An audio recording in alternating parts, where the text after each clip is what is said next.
अमीर बहू के मायके वाले लाए फर्नीचर। तुम राजन को क्यों प्यार करती हो हिमांशी? वो तुम्हारे लायक नहीं है। तुम्हारे पिता कितने अमीर हैं, अच्छे परिवार से होने के बाद भी तुमने कीचड़ में मुंह डाल दिया। राजन के बारे में मैं एक भी शब्द नहीं सुनूंगी। तभी वहां राजन आ जाता है और हिमांशी क्लब के दरवाजे पर राजन को लेने जाती है।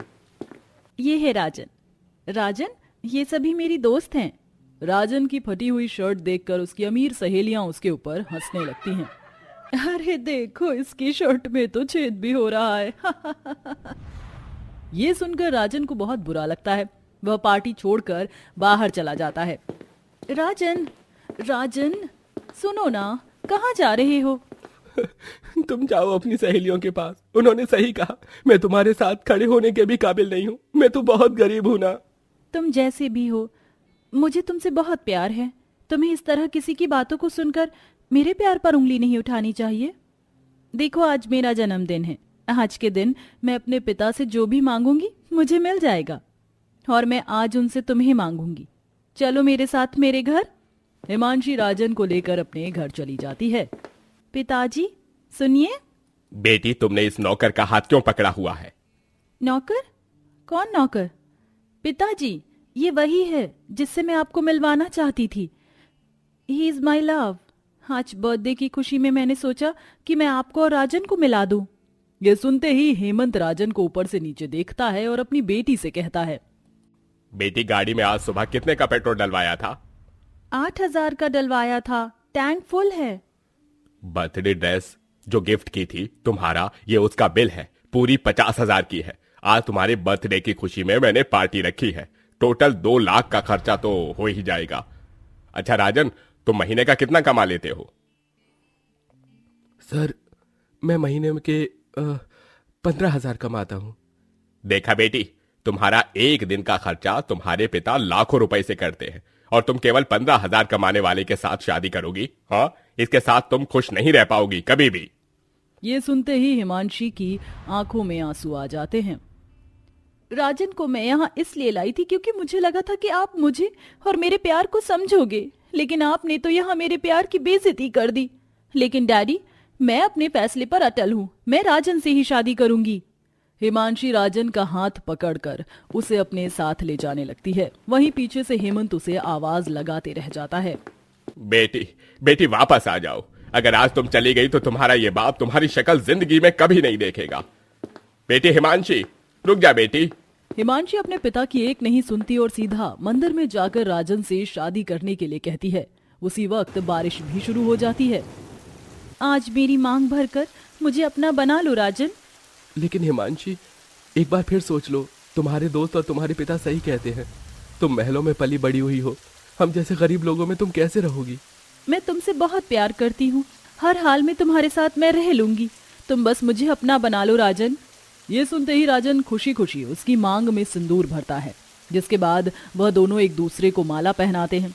शादी होते ही राजन हिमांशी को अपने साथ अपने गरीब टूटे फूटे घर में ले आता है, जहां उसके गरीब माँ बाप घर में भरे हुए पानी को बाहर निकालने में लगे होते हैं। अरे बेटा, तू आ गया। मेरी बहुत कमर दर्द हो रही है, जरा मेरी मदद करवा। माँ, ये हिमांशी आपकी बहू।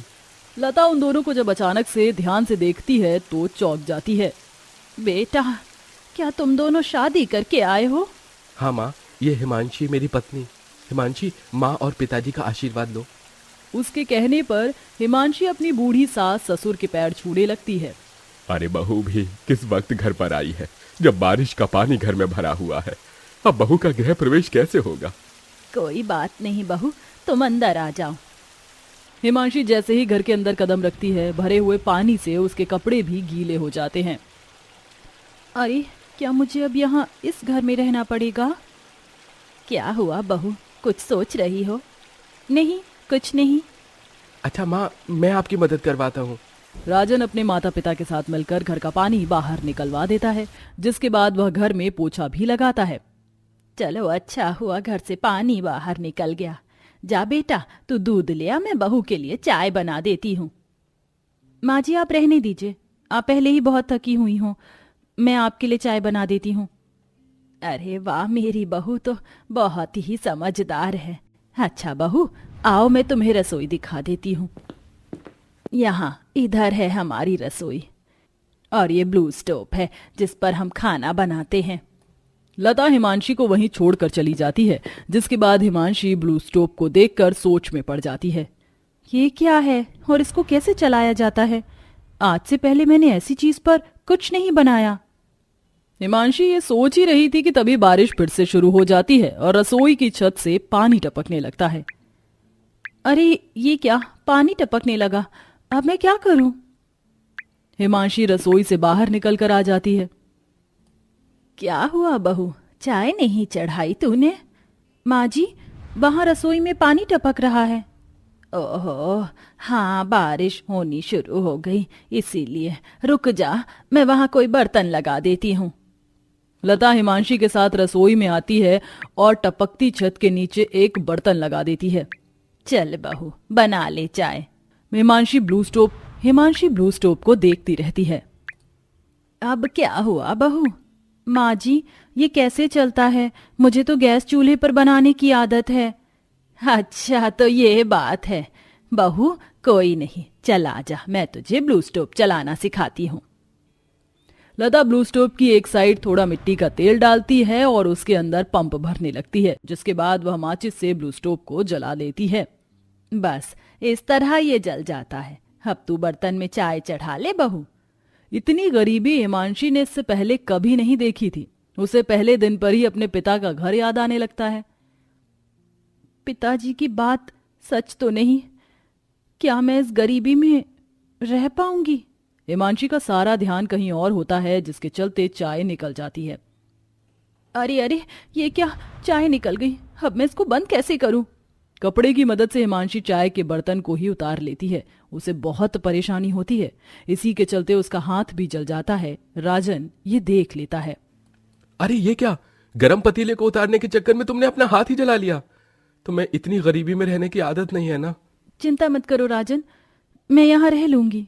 जैसे तैसे करके एक दो दिन में हिमांशी अपने गरीब पति के घर में रहने की आदत डालती है, लेकिन फिर भी रात भर वह चैन की नींद सो नहीं पाती। हिमांशी पूरी रात यहाँ से वहां करवट लेती रहती है। ये तो गहरी नींद में सो गए हैं और मुझे बिना गद्दे के नींद नहीं आ रही, ऊपर से मच्छर भी काट रहे हैं। हिमांशी को मखमली गद्दे पर सोने की आदत थी, जिसके चलते वह कई दिनों से सो नहीं पाती। उसकी आंखें लाल होने लगती हैं। हिमांशी ये क्या, तुम्हारी आंखें लाल क्यों हो रही हैं? मुझे पूरी रात नींद नहीं आई, शायद इसीलिए। हिमांशी को देखकर उसकी हालत का पता चल रहा था। वह अपने पति के घर में रह तो रही थी, लेकिन उससे गरीबी बर्दाश्त नहीं हो रही थी। ऐसे ही एक दिन बहुत तेज बारिश आती है और उसके घर में पानी भरने लगता है। माँ जी, आप चिंता मत कीजिए, मैं आपकी मदद करवाती हूँ पानी बाहर निकलवाने में। हिमांशी अपनी सास के साथ पानी बाहर निकाल रही थी। उसी वक्त हिमांशी के अमीर पिता उससे मिलने उसके गरीब ससुराल आ जाते हैं। बेटी ये सब क्या हो रहा है? तुम इतनी परेशानी में रह रही हो और तुम्हारी आंखें लाल क्यों हो रही हैं? बचपन से मखमली बिस्तर पर सोने की आदत की वजह से मुझे यहाँ के बिस्तर पर नींद नहीं आती। मुझे पता ही था, इसीलिए मैं पहले ही सारे इंतजाम से आया हूँ।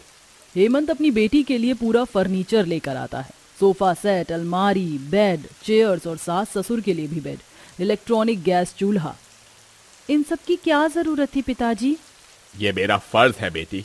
फर्नीचर के साथ हेमंत अपनी बेटी के ससुराल की छत भी ठीक करवा देता है और उसके पति राजन को अपनी कंपनी का हेड मैनेजर बना देता है, जिसके बाद उनकी परेशानियां धीरे धीरे खत्म होने लगती हैं और अमीर बेटी के मायके से आए हुए फर्नीचर से सब लोग बहुत खुश होते हैं। और अब हिमांशी रात को चैन की नींद सो पाती है।